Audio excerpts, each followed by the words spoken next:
ರಾಜ್ಯದಲ್ಲಿ ಮತ್ತೆ ಹೆಚ್ಚಾದ ಸಿಎಂ ಬದಲಾವಣೆ ಕೂಗು. ಇನ್ನು ಸಿಎಂ ಸ್ಥಾನಕ್ಕೆ ಸ್ವಾಮೀಜಿಗಳಿಂದ ಭರ್ಜರಿ ಬ್ಯಾಟಿಂಗ್.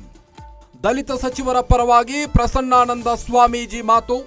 ಇಂದು ಎಚ್.ಕೆ. ಪಾಟೀಲ್ ಪರ ಬೋವಿ ಪೀಠ ಶ್ರೀಗಳ ಬ್ಯಾಟಿಂಗ್. ಇನ್ನು ಸಚಿವ ಎಚ್.ಕೆ. ಪಾಟೀಲ್ಗೆ ಸಿಎಂ ಆಗುವ ಯೋಗ ಕೂಡಿ ಬರಲಿ.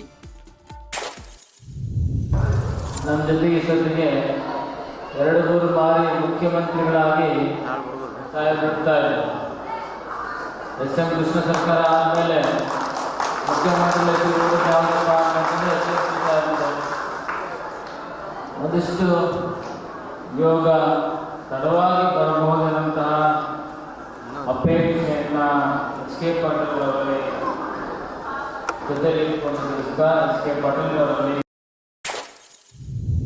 ಬೋವಿ ಗುರುಪೀಠ ಮಠದ ಇಮ್ಮಡಿ ಸಿದ್ದರಾಮೇಶ್ವರ ಶ್ರೀ ಬೆಂಬಲ. ಇನ್ನು ಸಚಿವ ಎಚ್.ಕೆ. ಪಾಟೀಲ್ಗೆ ಮುಖ್ಯಮಂತ್ರಿಯಾಗುವ ಯೋಗ ಇತ್ತು.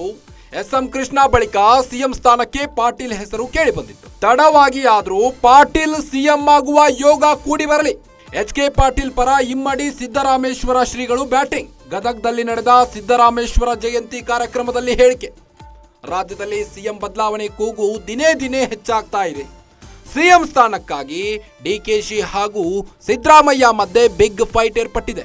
ಇದರ ಮಧ್ಯೆ ಈಗ ಸಿಎಂ ಸ್ಥಾನಕ್ಕೆ ಸ್ವಾಮೀಜಿಗಳಿಂದ ಭರ್ಜರಿ ಬ್ಯಾಟಿಂಗ್ ನಡೆಸಲಾಗಿದೆ.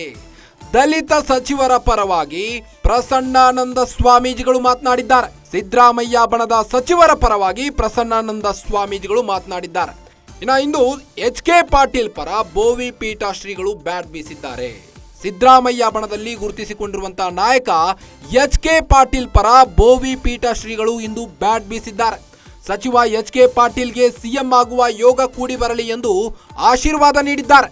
ಬೋವಿ ಗುರುಪೀಠ ಮಠದ ಇಮ್ಮಡಿ ಸಿದ್ದರಾಮೇಶ್ವರ ಶ್ರೀಗಳು ಬೆಂಬಲವನ್ನ ಸೂಚಿಸ್ತಾ ಇದ್ದಾರೆ. ಇನ್ನು ಸಚಿವ ಎಚ್.ಕೆ. ಪಾಟೀಲ್ಗೆ ಮುಖ್ಯಮಂತ್ರಿಯಾಗುವ ಯೋಗ ಕೂಡಿ ಬರಲಿದೆ. ಎಸ್.ಎಂ. ಕೃಷ್ಣ ಬಳಿಕ ಸಿಎಂ ಸ್ಥಾನಕ್ಕೆ ಪಾಟೀಲ್ ಹೆಸರು ಕೇಳಿ ಬಂದಿತ್ತು. ತಡವಾಗಿ ಆದರೂ ಪಾಟೀಲ್ ಸಿಎಂ ಆಗುವ ಯೋಗ ಕೂಡಿ ಬರಲಿ. ಈಗಾಗಲೇ ಸಿಎಂ ಕುರ್ಚಿ ರೇಸ್ನಲ್ಲಿ ಸಚಿವ ಜಿ. ಪರಮೇಶ್ವರ್, ಸತೀಶ್ ಜಾರಕಿಹೊಳಿ ಅವರ ಹೆಸರು ಕೇಳಿ ಬರ್ತಾ ಇದೆ.